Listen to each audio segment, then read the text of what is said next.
Okay, let's go.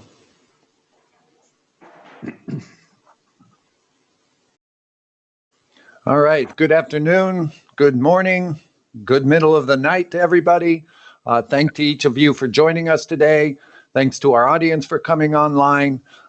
Today, we're here to get some perspective from around the globe on managing through this crisis. Our format today will be the same as our previous session. We've got 4 speakers. They'll each present for several minutes on our topic, and then we'll open it up to questions from you in the audience. So please write your questions in the chat, and we'll get to as many as we can. You can write a question to the presenters in general, or you can certainly address a specific panelist. So let's get to our guest. We've got from Canada, we've got James Bowen. He's in Ottawa. He's a serial entrepreneur. He started his first company many years ago, I think 35 years ago now or more. And he's also a venture capitalist now, and he continues to work with startups. And he's also an adjunct faculty member at universities across North America and Europe. Then we've got Bill Schwab, who's a financial services executive and partially retired. And he's got over 25 years working across North America, across Europe, through the Middle East. I say partially retired because he now has I guess it's still a startup here in Latvia, in Riga. And so he'll talk to us about his experiences here in Riga and maybe around the world. We've got Zvezdan Horvat, who has been with the Adizes Institute for over 25 years, and he's the founder and general manager of Adizes Southeast Europe, and he's one of the leading people in the world at transforming and restructuring organizations, and he's worked around the world with companies from 15 people to 100,000 people. And then we've got Peter Young, who is with us from sunny Hawaii, which I don't believe is really sunny right now, as it's the middle of the night.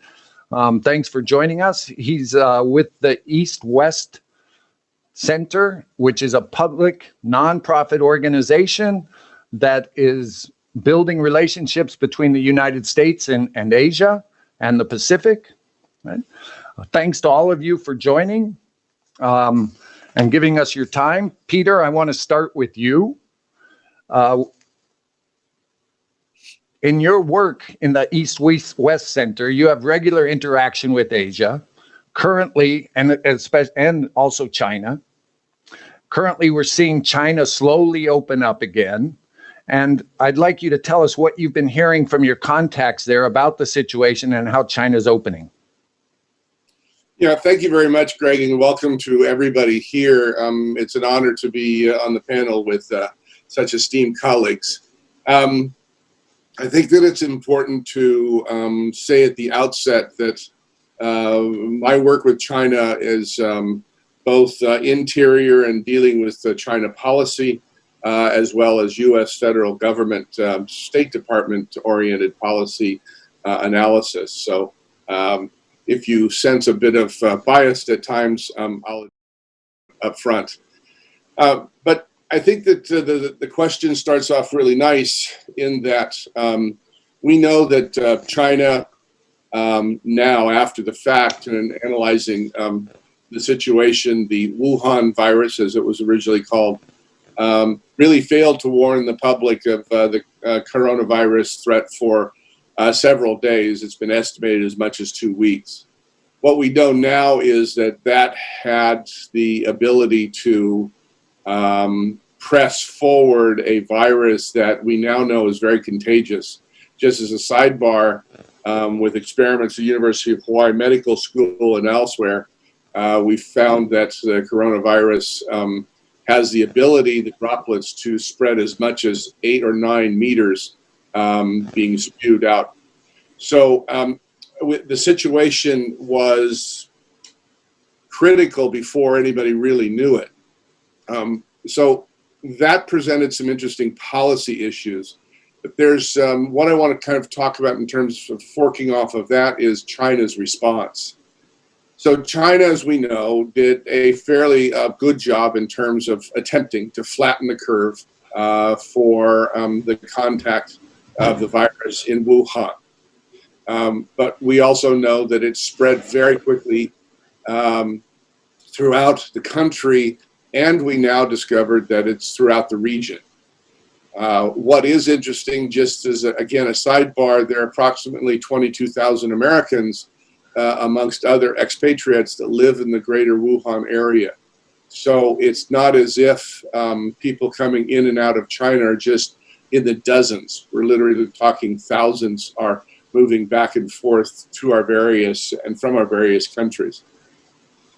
So what happened was that when China discovered that it was going well beyond its borders, its foreign ministry then kicked in and said in a humanitarian effort, and I applaud it initially, that they went throughout the Pacific and throughout Asia and said to mitigate this whole, not pandemic yet, but this medical issue, we will assist you with both equipment and loans to address this medical problem.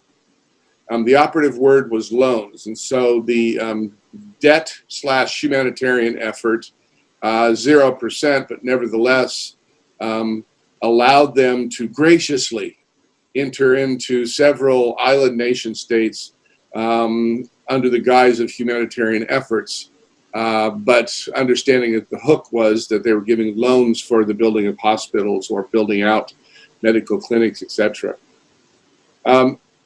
In addition to that, then we started looking at the model for, in terms of just crisis management, to places like South Korea, and then doing a comparison, for example, against Thailand.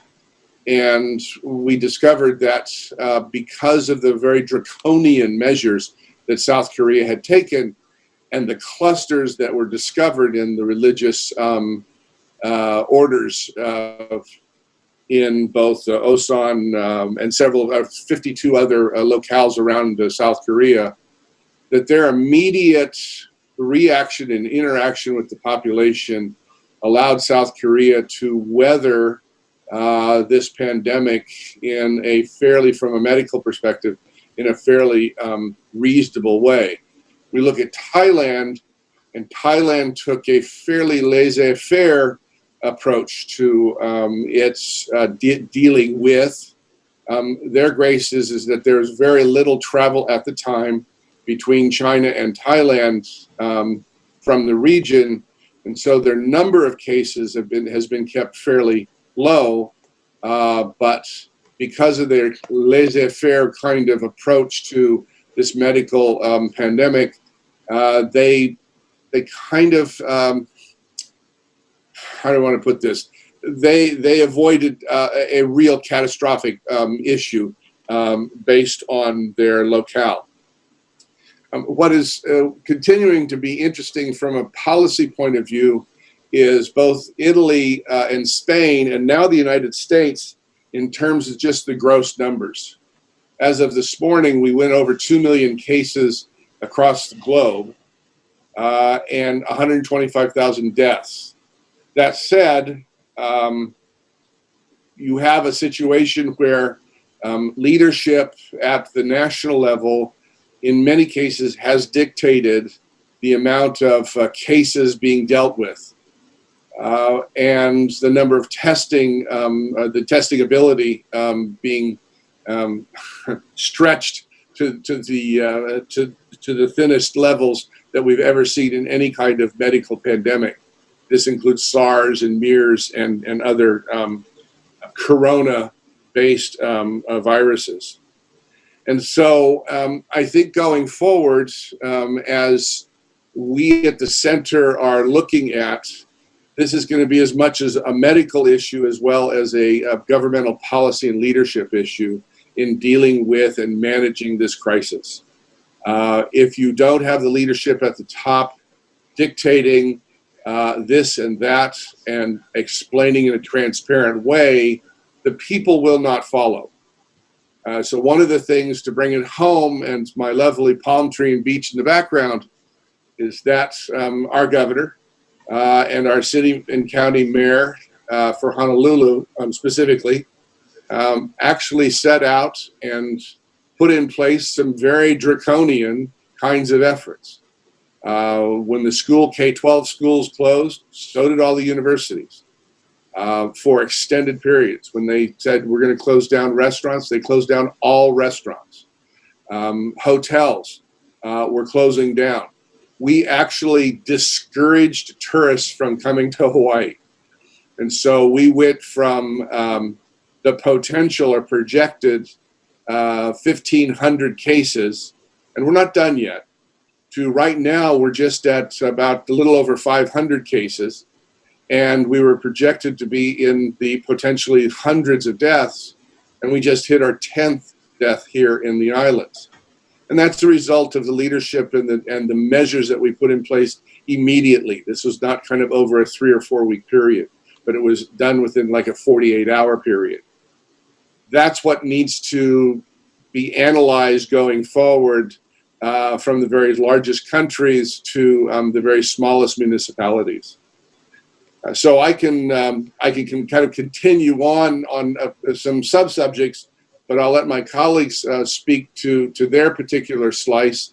It is, and I'll finish on this, it is important that we look at this pandemic, not as just a learning lesson, but it needs to be literally incorporated into tabletop exercises for crisis/emergency management training.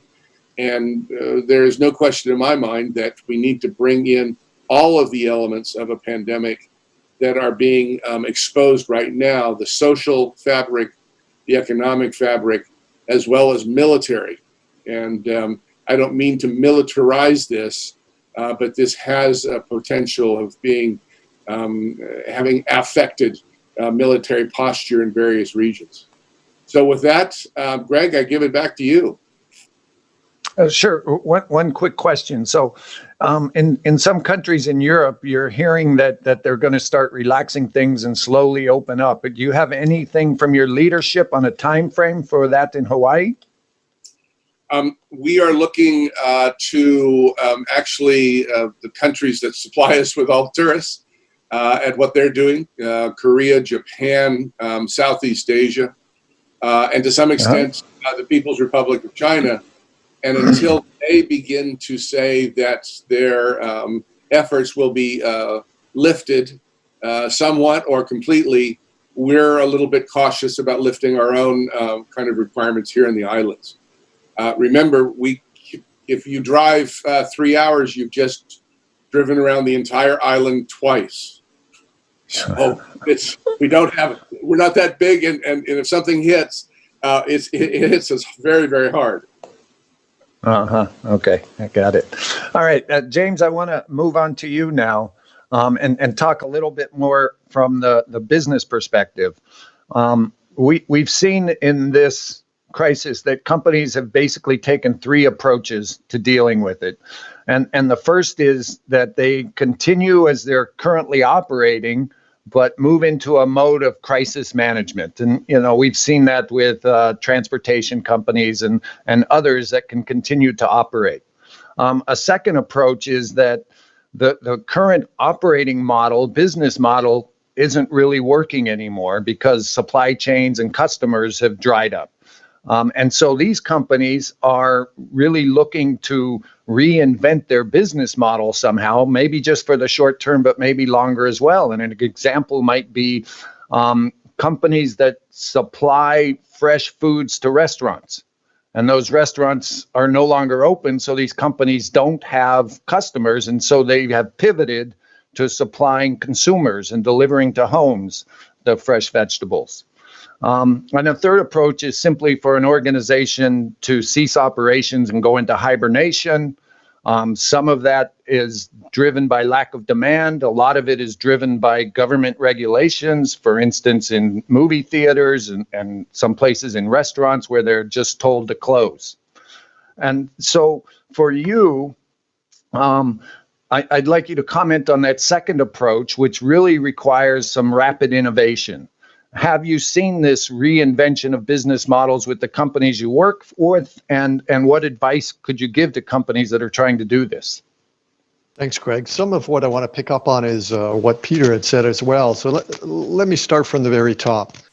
When you outline those three different possibilities of either continuing, reinventing, or hibernating, as you suggested, there really is only one option, and that is to use this to reinvent their business model. And I'll explain why just in a couple of minutes. And what I'm going to speak about really comes to me from the MBA students that I'm interacting with. So I interact with on a daily basis with many different MBA students in different professions, different organizations, and different industries. So what I'm going to do is kind of summarize what I'm hearing from many different people.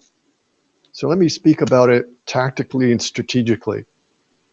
Tactically, what I'm hearing is that the basis for crisis management or management in a crisis is to always start with the right thing to do.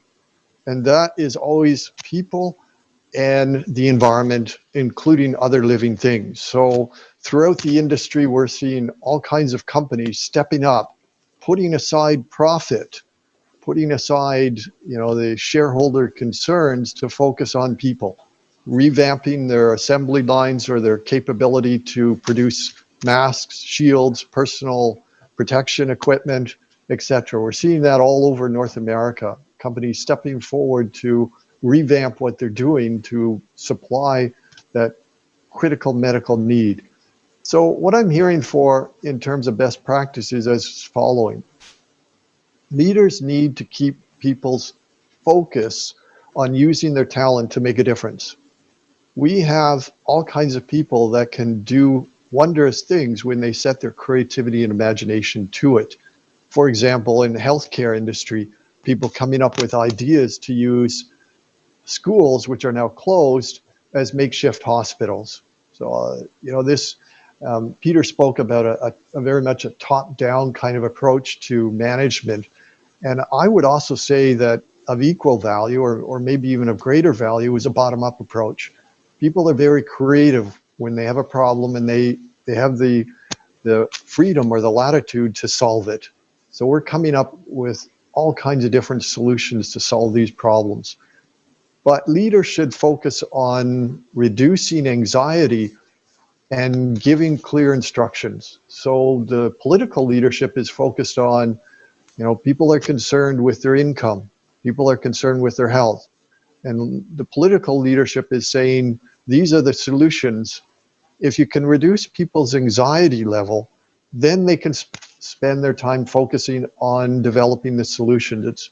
It's difficult for people to do that when they also have anxiety at the same time. So the leadership should be coming up with clear, concise instructions or information and solutions which reduce people's anxiety so they can get on with the job. I want to also speak strategically, second order effects.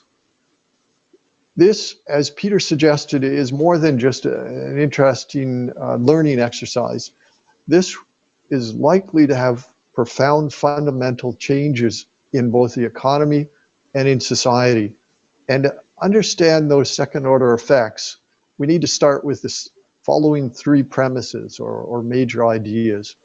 One, a crisis like this tends to accelerate trends that were already underway, such as digitization of organizations.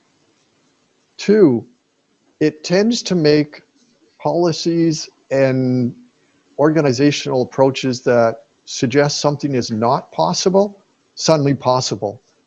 For example, I've had MBA students who were saying to me that it was not possible for security and privacy reasons for people to work at home until it was suddenly possible. So some of the assumptions that we see in organizations that say we can't do this, it's not possible to do this, maybe because regulatory compliance or technological infrastructure or security and privacy, those only hold until suddenly they don't. Third is it shifts the priorities of a customer. What we're seeing here in my neck of the woods is that customers are now starting to realize that some companies step forward and do the right thing and others are not. And that's going to change their purchase decisions going forward. They're going to remember the companies that converted their assembly lines, or companies that gave free food to the healthcare workers, sent those orders of pizza in, or provided RVs so that healthcare workers could sleep during their off hours. They're going to remember those companies. So with those three premises, what we see is the following effects coming about. Here in North America, governments and companies are realizing that the lean supply chain management approach with low-cost foreign suppliers of critical supplies falls apart during a crisis. And governments are saying this cannot happen again. We cannot have critical infrastructure of the economy offshored. We have to bring it home. So we should expect to see this cascade out over the next, let's say, decade as offshoring starts coming back, at least in the area of critical supplies. So what I expect to see then is that as onshoring starts to really come into play, automation will really start to ramp up in factories and assembly lines to lower that cost of bringing things on shore. The next thing that I expect to see play out is for individuals. Many individuals have started to realize how fragile their income stream is, and particularly those who are involved in discretionary income sectors, such as hospitality, restaurant industry, or they're starting to realize that, well, wait a minute, when the economy tanks, I'm unemployed. And I expect to see many of those start to think about switching their industry or their profession. I also expect to see many of them start to think in terms of, I need a side hustle. I need to be involved in the gig economy. I need to have an income stream outside of my profession, my whatever company or organization I work for, which is going to have a really interesting effect, because what that means is many people are now going to start becoming competitors of established companies. For example, a simple example, people who can make things or provide services out of their home will now be competing against established companies that tend to do this. So companies should start to think that, what are they doing that people could do in their homes and will now compete against them? So companies are now going to start to see competitors where they've never seen them before. They're going to start to see people will want to switch out of the industries which tank during an economic downturn. That incidentally will likely mean in academia, more people going back to school to get additional accreditations, diplomas, certificates, degrees, so they can make that transition. So here's how things I expect will accelerate, and this is my top 25. And I'll run through them really quickly because I don't want to take up all the time. Some of these are technology and some are not. These are what I expect to accelerate based on what I've just said. E-commerce, drone delivery, contactless everything. Everything that can make us interact with others and companies in a contactless way. Everything virtual, autonomous vehicles, health tracking. People want to know the status of their own health. As I mentioned, online learning. For automation, smart robotics. But I also expect to see deglobalization, bringing things back on shore. People will likely start to look at their savings and realize they need to have more than just a few days or a few weeks. They need to increase their savings. I expect to see that the demand for office real estate will drop now that we realize we can all work at home, and cloud computing will increase. I expect to see that companies will increase their inventory holding policies. This idea of lean inventory works well when the economy is functioning fine. I expect to see companies build more redundancy into their supply chain. We can't have one supplier supplying critical components. I expect to see companies start focusing and individuals start focusing on more cash and liquid assets. They will become priorities. Apple, for example, has massive amounts of cash. They can do a lot with that in the terms of a crisis, in terms of buying up competition. So therefore, I also expect to see more corporate acquisitions as the big players realize that all of these small businesses and some of their competitors are ripe for a takeover. I expect to see a greater role of government to manage the economy, either with central bankers or with fiscal policy and monetary policy together. I expect to see more demand by individuals for income security. As I mentioned earlier, that could be a side hustle, but I also expect to see more individuals put off retirement. People who are maybe retiring in a couple of years saying, well, maybe I should just hang out a bit longer, which is going to mean more younger people without job opportunities. I expect to see telemedicine and virtual hospitals come into play. There is a hospital here in Canada which has a really on the forefront of virtualization. And my discussions in the healthcare industry is that they are all looking to how do we create virtual hospitals. I expect to see people switch more to grocery online. The day of going to the grocery stores and lining up, no one wants to do that anymore. I expect to see people will hoard more food, that they'll have longer supplies of food in their pantries. I expect to see, as I mentioned earlier, that people will shift away from employment in discretionary income sectors due to the variability of such income. No one wants to be like that again, where they can't afford rent because they've been laid off.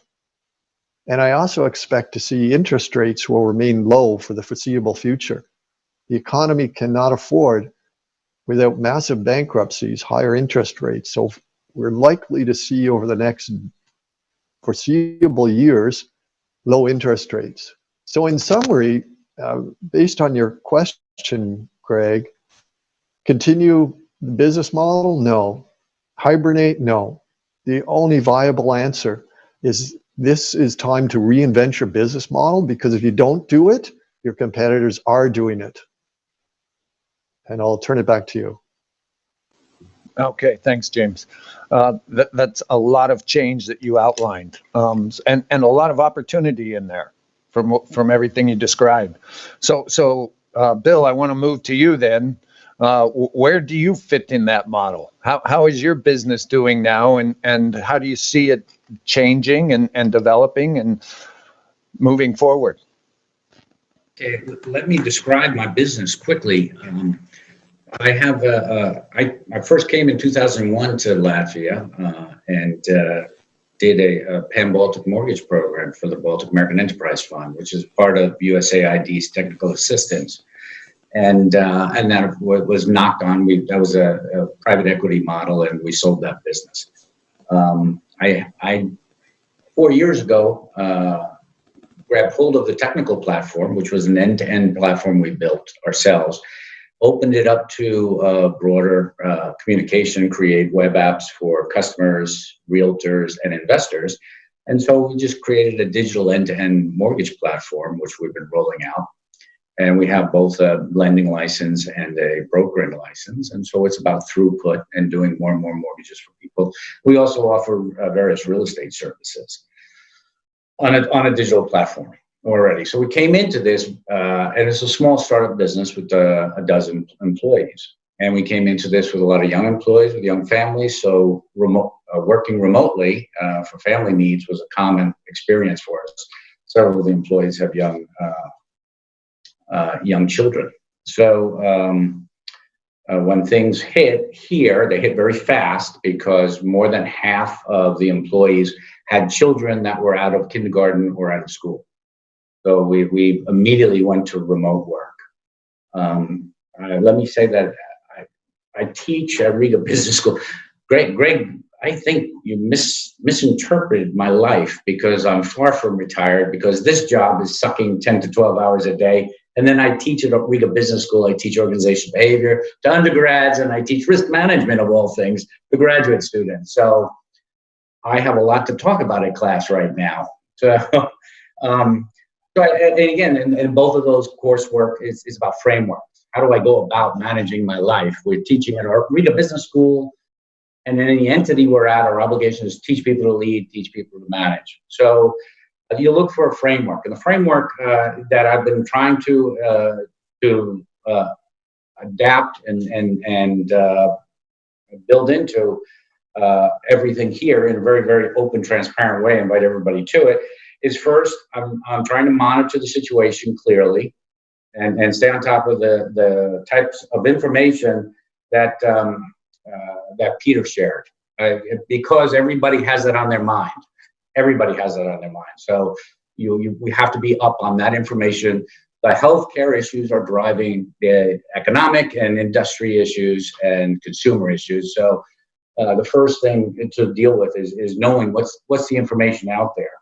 And then, of course, I had to adjust my operating rhythm and execute. We had to continue to execute, even though now we were pretty much totally remote. I had to clearly broaden and deepen the ongoing communication. And we have an office space that's small and intimate, and all of a sudden it's gone. So everybody had to communicate through their computers from home. And then again, a part of execution is, and the broader stakeholder group, people cared about cash. This is a startup, it's a cash burn situation. So what our length, you can measure months or euros. It doesn't matter. You're measuring your lifeblood. So that, and of course in execution, there's planning before execution, and planning requires scenarios, and scenarios are driven by those things we said earlier, which is the effectiveness of government, first and foremost, in a health issue. So it's a very unusual thing to be managing and measuring perpetually. But of course, that's the business, especially the management cycle. Measurement and managing are on top of that. So with that, I'm going to drive down into a little bit of each of those, Greg, if you don't mind. Like I said, in monitoring, I'm staying up every day on all the results, first and foremost, of the mitigation efforts, because they're driving everybody's mood. Everybody cares. Nobody likes daily broadcasts of who died. And so you have to address that and get that out, and it's clear, and it sets the tone, serious, very much out of our control, except what we can do. And of course, that's a leader's job, making sure everybody knows and believes what they can do each and every day to contribute. And then the harder part is this is a process. It's been a process. Peter's blessed that government got things done in 48 hours. Most governments and most places have been rolling things out. So in Latvia, here in Riga, you kind of had a 2x2 thing come out sometime after the kindergartens were closed. And you've had other pronouncements that dictate the attitude or perspective. And so everybody knows it because it's broadcast in the news all the time. So there's a lot going on there with the goal, of course, I think from a health management, the mitigation thing everybody wants to get to is track and trace, which actually Latvia has been very, very good at. The government policy for economic, I have to stay up on what the government's saying about what industries are being affected, what they're doing for stimulus, and what they're either demanding or encouraging for forbearance. That matters to me directly because at the end of the day, again, part of that enterprise fund exercise was to make mortgages, to bundle them, to sell them to, God forbid, global capital markets, which is what we did.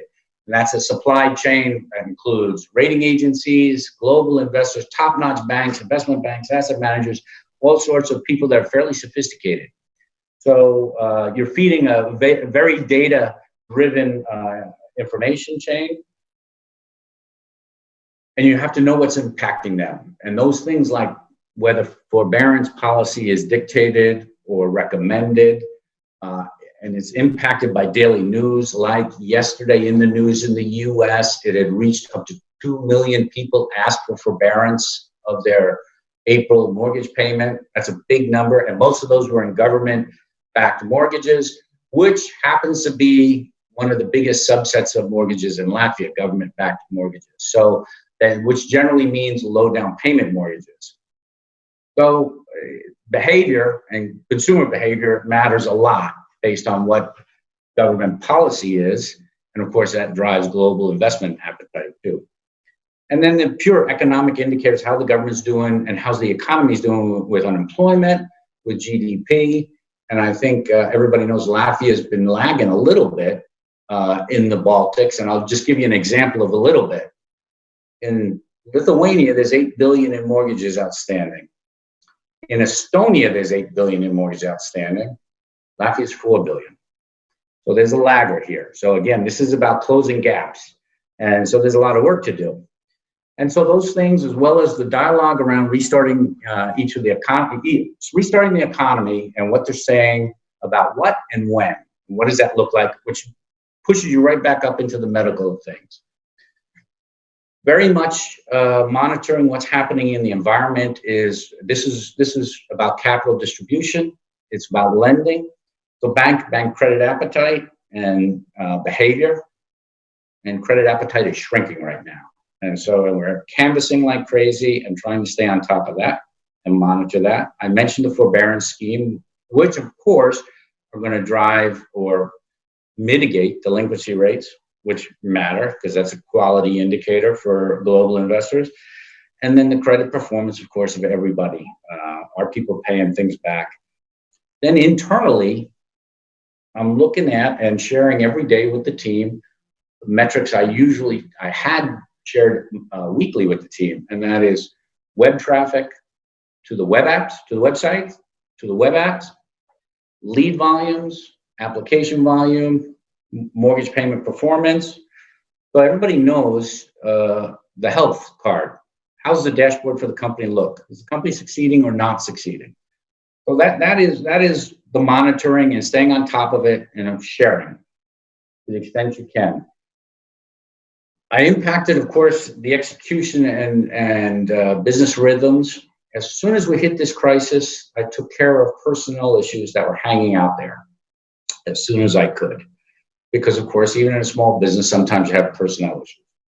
And execution, actually. Planning is nice, execution is essential. So we had to execute quickly on repositioning ourselves with the team we needed. We had to get the remote office work clear and concise. And the first thing I did was institutionalize a daily morning call where we're each discussing for a short time what we've done, what we're doing, and what we're going to do. What's important, and then every project that required people to talk. Those calls are 20 minutes or less, but it's important that everybody talks because there's nobody in the kitchen except for me. There's nobody here in the conference room. So it was important to alter the business rhythm and adapt to the new tools. And we're still adapting to some of those tools too. There's a new product on everybody's Office 365 called Teams, and we're starting to scratch our heads trying to decide whether that's even going to help us. Then I mentioned broadening and deepening the communication with the daily call. Every meeting that used to take place takes place. Every meeting, though, is on Skype for Business. Then every tough conversation, because I'll give you an example. We took salary cuts, but unlike the top-down exercise that Peter mentioned, I was much more in James' space. I democratized it. I said, look, this is a service business. Comp and benefits are the biggest expense line. We need to get through it. What would you like to do? Would you like some sort of unpaid holiday, a vacation? Would you like to go part-time?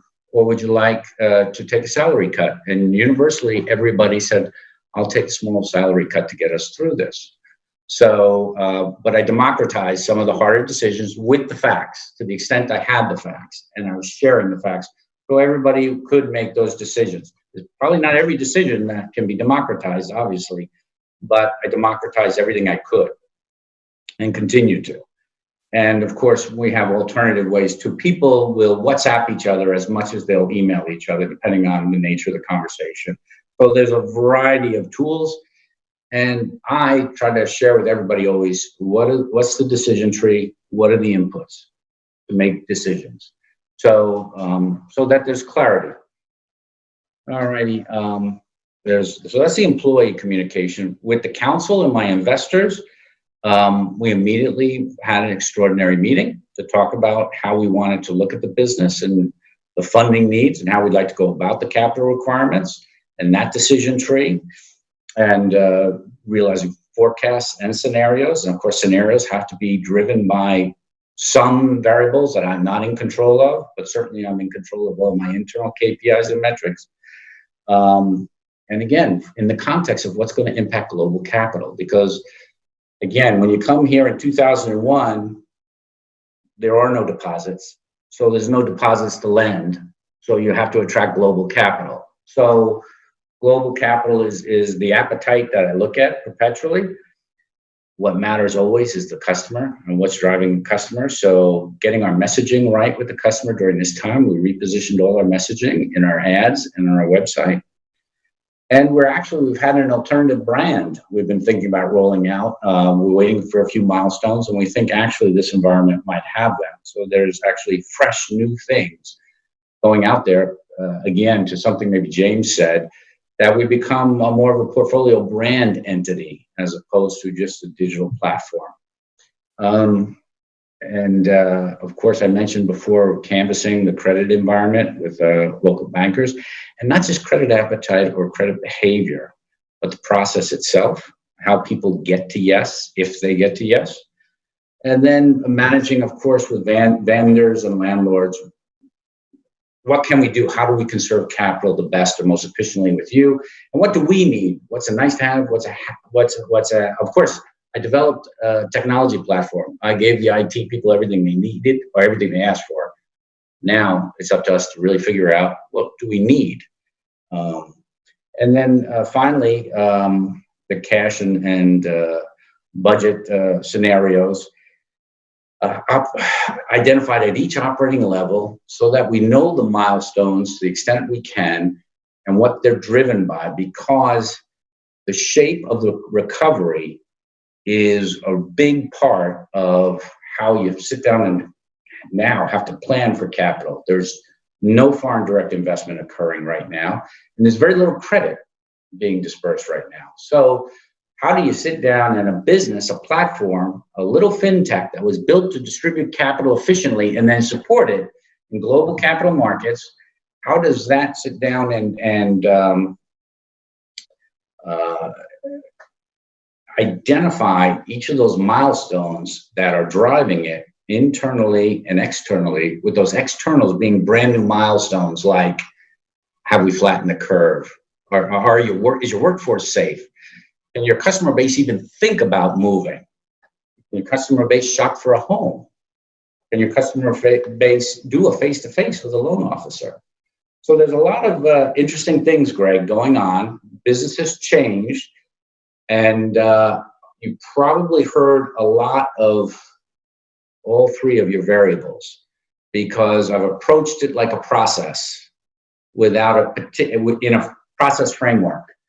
Rather than any particular models with a stamp on it. This is the model. So I'm done. I hope I didn't take too much time. Okay, thanks. So we're going to move to Zvezdan now. What we've been listening to, Zvezdan, is about how to manage change. And from the Adizes perspective, that's basically a manager's job is dealing with ongoing change. And we've seen some dramatic change. We've heard from James the opportunities coming up and that he foresees coming out of this crisis. And so what I'd like you to talk about or talk to a little bit is, what is it that companies should be doing now and management teams should be doing now so that they can take advantage of or create opportunity coming out of this crisis? Okay, thank you. I would like to tell you my point of view, which is very compatible with what my colleagues already said, but it's a little bit different perspective. And I like to move out of Apple perspective because I cannot cry about Apple, how they can spend $90 billion. You know, that is, I mean, it's true, but, you know, I mean, our companies are a little bit different in reality. I live in Southeast Europe, which we have now, I think that this is our sixth crisis in last 30 years, a major crisis. And at the same time, I would say that what is the difference from me is that in reality, for the first time, all of us are at the same time are in the same boat. You know, in other cases, even in 2008, you know, the crisis which emerged to Southeast Europe, but 1 or 2 years later than in USA. Right now, whole world is in the same boat, and that is the real difference. And I have few pictures when I think about that. Of course, the classical one is black swan. You know, that is what happened to us. Another one is butterfly effect. You know, as somebody said, you know, somebody there wanted to eat a bat, and now I don't have a job. That is what happened. You know, that is the result of that. So in reality, butterfly effect means that one small action will have a consequence which has a huge impact on everybody. But in reality, that is why I put this Gordian knot in the background, because I believe that the result is not one big solution, which happened to Alexander the Great, who had a sword, you know, and solved the knot, you know, by cutting it. But in fact, you need to pull these strings a little bit everywhere. Because in reality, if you don't have such money, you can have creativity. You need to change the model. Absolutely agree on that. But it's not absolutely possible that you would have everything changed because you don't have enough money for that. So we need to find such way which is acceptable for, I would say, small and medium-sized enterprises, not just the huge and the rich ones. And in reality, what is disintegrated? We have this integration with our clients.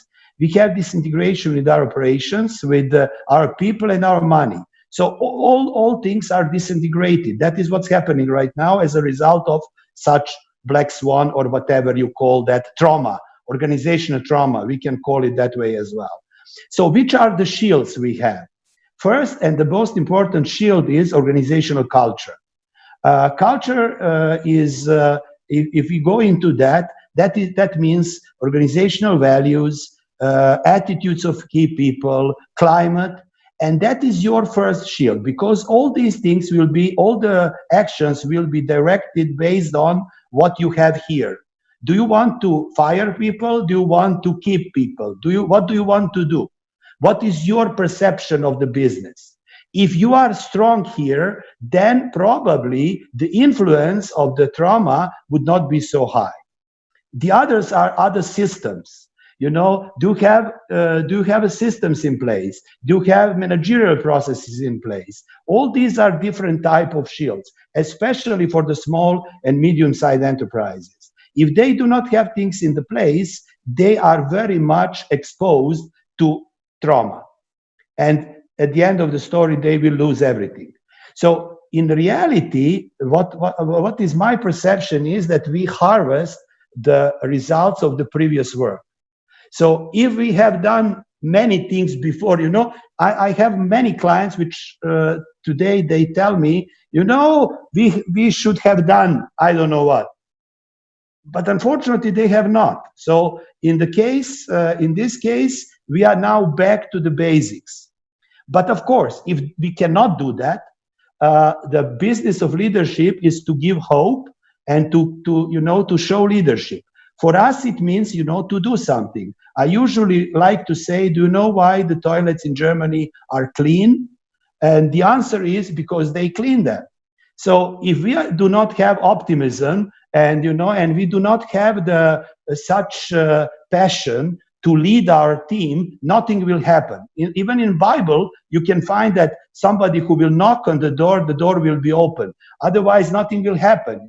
So there are many sentences based on that, and that is what I agree absolutely with James. Now it's a time for innovative thinking. But now it really depends. What does it mean? Not everybody can change everything. Sometimes it is small change, but it is innovative enough, I would say, for the certain company. For the certain companies, they can do whatever. But in reality, who is now driving the digital transformation? Not chief technical officer, not chief executive officer, but virus. That is who leads, in fact, our digital transformation. Otherwise, nobody would start in the next 3 years. Today, everybody's in digital transformation, and now we are inventing new things we have never thought about that. So, if we put together, if we have such disintegration, then the answer is integration. So, that is a this approach. We would say that you need to have integration with our clients. We need to have our integration with our people, with our suppliers, with the family. We need to try to do that. At the same time, what we need to do is to invest. Of course, differently, more wisely, but not just, of course, you need to now to introduce, to finish your old projects. You need to introduce new projects. You need to have new trainings. You need to do new type of marketing. Many things. I think that now the key is, in order to, it's not just to survive. To survive, that is very short-term operations. You need to stop, cash, to have a cash flow in the regular basis, etc., etc. But now there is another question: what to do next? And that what to do next is, in fact, this innovative thinking, what was mentioned by James. And I would say that I'm thinking only about the magnitude of that. Not everybody can do everything and such huge things. Somebody needs to do small things. But in any case, we need to think about investment into long-term functions. We need to find new products. We need to find new ways of marketing. We need to find new channels. We need to do something new, whatever it is, because it's very difficult to say for everybody. If you put all these things together, I would say that yes, what Bill said, yes, we need to save cash, because if there is no cash, we are dead at the same time. But also, we need to keep people we respect. We need to have a culture of mutual trust and respect, because that is your key asset you have. And then, of course, we need to keep our clients, our suppliers as well. We need to call them, even just to call them how they are. I mean, nothing else, not just to call about life, about health, about whatever. It's interesting that how digital transformation is changing things. So, and that is how I would finish, that we decided, we have 20 people. We decided to have first team building on Friday. It's going to be the first online team building on Friday. Everybody would be together, to start talking, and probably have a drink. I mean, of course, everybody home, but that's another story. So we believe that is what we need to do. We are here to show optimism, to show ideas, to show innovations, not to cry. And if we do not cry, we are going to survive. And the only guys who can survive are the guys who think to go further and to have optimism, and then that's it. I would say that you cannot wait for happiness. You must go for it. That's what I believe. Greg. Okay, thanks, Zvezdan.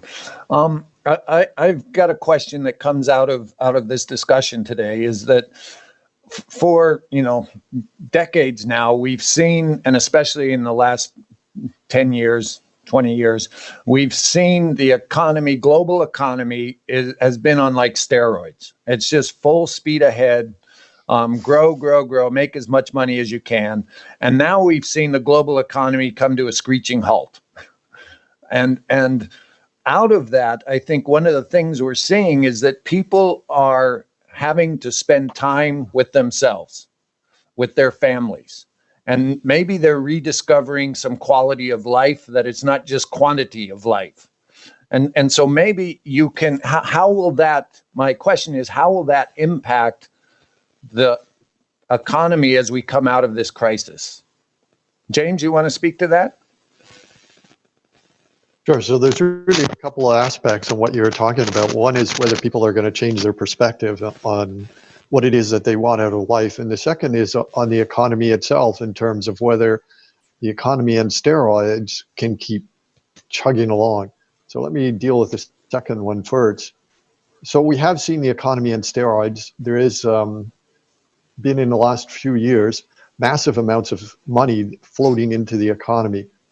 Yet during the crisis, one of the issues that they faced was whether there would be a shortage of cash and liquidity in the economy, and therefore central banks have been doing their effort, as well as governments have been doing their side, to increase the liquidity of the economy.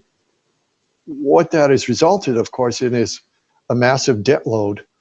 Now, it has also resulted in central banks coming up with new kinds of policies to continue that liquidity going forward.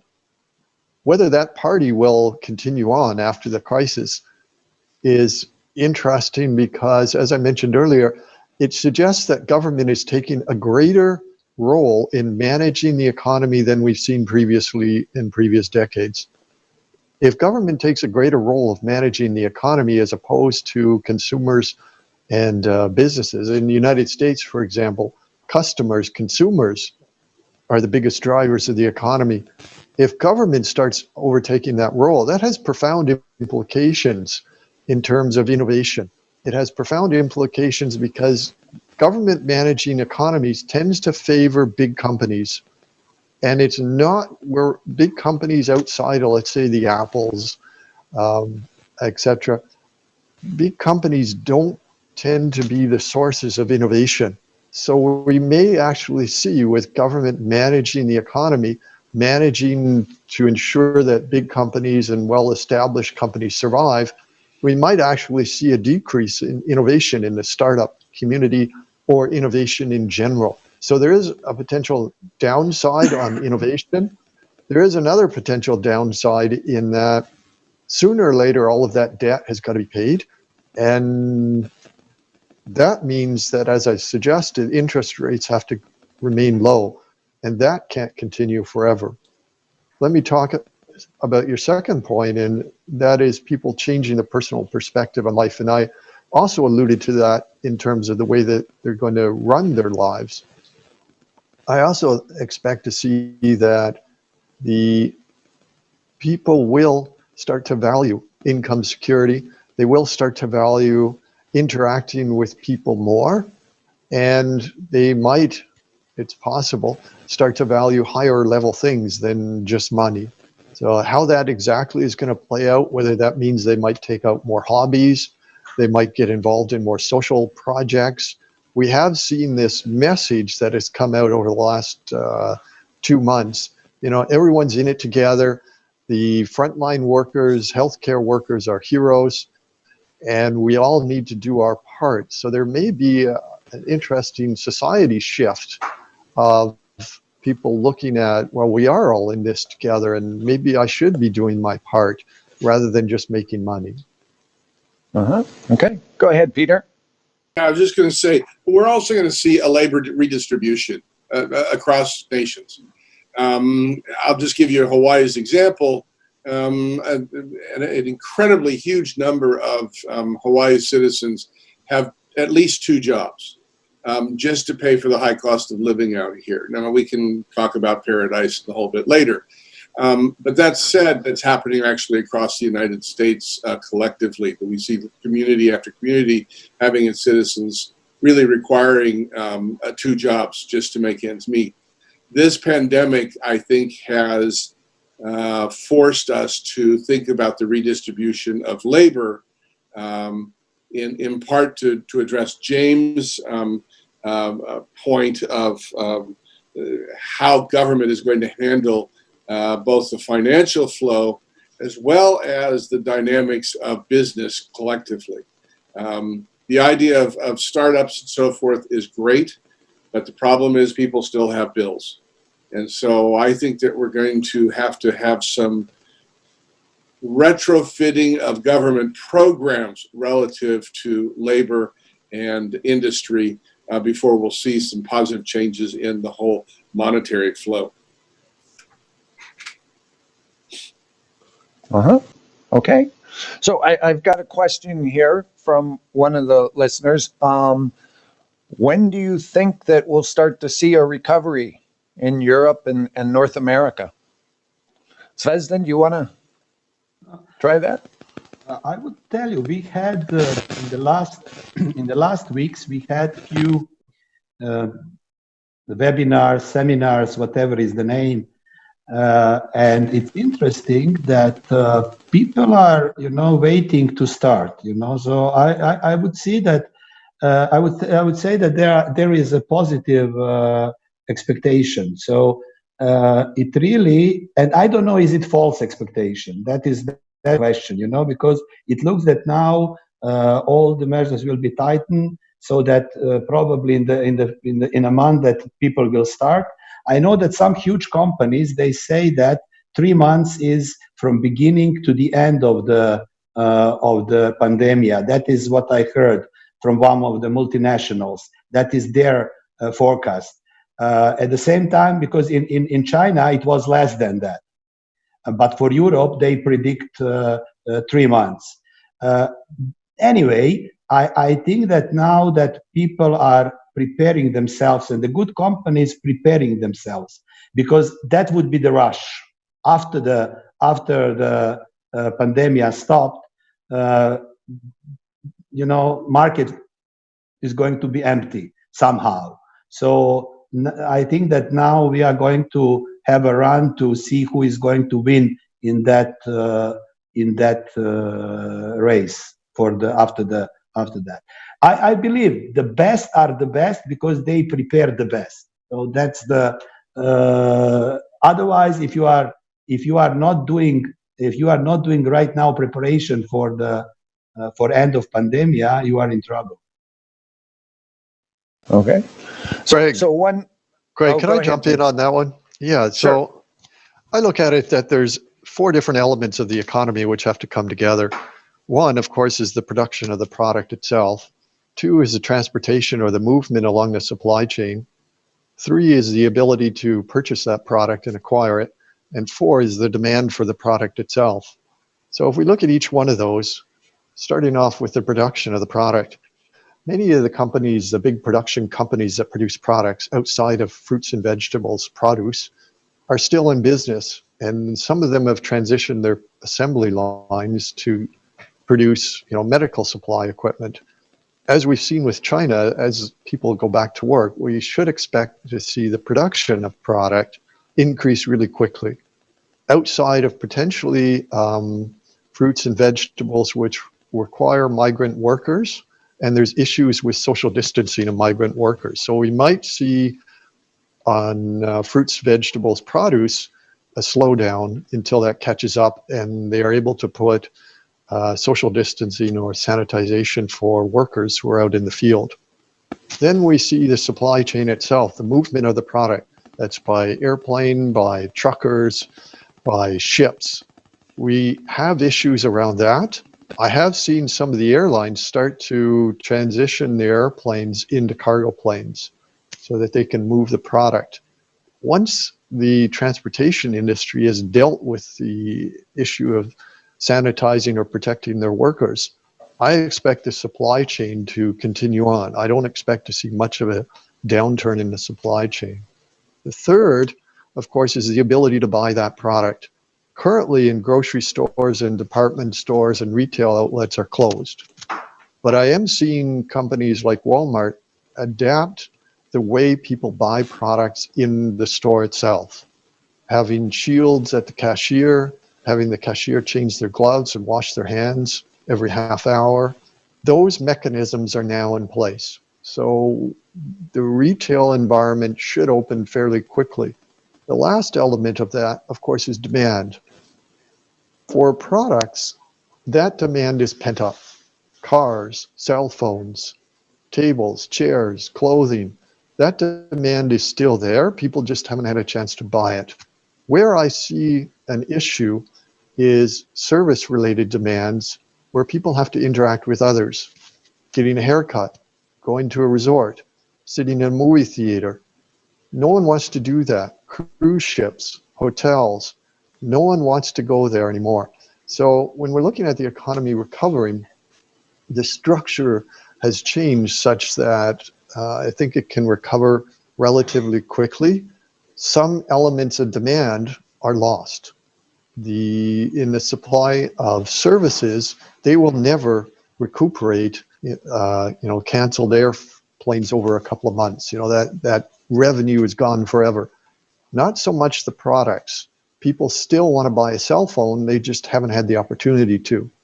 So I would think that it's really on the government side to decide that the treatment, the testing, and the virus and the social distancing approach works well enough to allow people to get back. So I'm expecting to see a U-shaped recovery.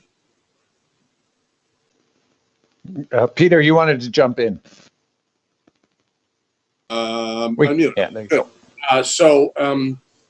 And let me give you, once again, both from Asia perspective and from Hawaii, our schools have basically, our school superintendent said that nothing will reopen until 4 weeks after the essentially the complete drop-off of new cases. So we are talking probably mid-June to late June at the earliest, and probably July realistically. But take it to Asia and the South Pacific. One of the things that China is now dealing with, literally today, is that there's been a couple articles about them loosening up the lockdown pronouncements throughout the country. But they are still not allowing foreigners into the country, number one. And they're still expecting a small second wave of cases in the COVID-19 pandemic because of a lag in both testing as well as asymptomatic people kind of still floating around, really not having the symptoms, but spreading it nevertheless. So I think we're going to be realistically looking at summer. And I hope that I'm wrong. I truly hope that I'm wrong. But everything points to a later date than a sooner date. Okay, thanks. We're really out of time. Thank you to the panel. It's been great. Out of this, I think that what we really should be learning from this is that this is a time where, things are quiet for many of us.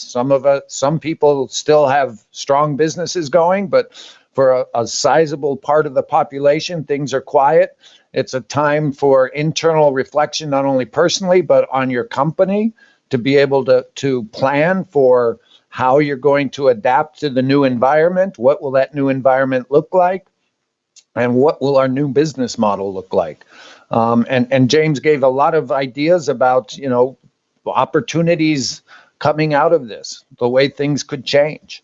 Right. So out of this, for me, it's a really optimistic message that this is an opportunity to come out of this crisis stronger than when you went into it.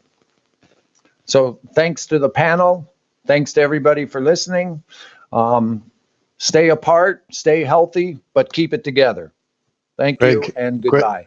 Craig, can I make just a final point there? Sure. Go ahead. During the plague years in London, William Shakespeare wrote King Lear while he was in quarantine. So maybe the rest of us could try and live up to that. Thank you, James. Thank you, everybody. Bye-bye.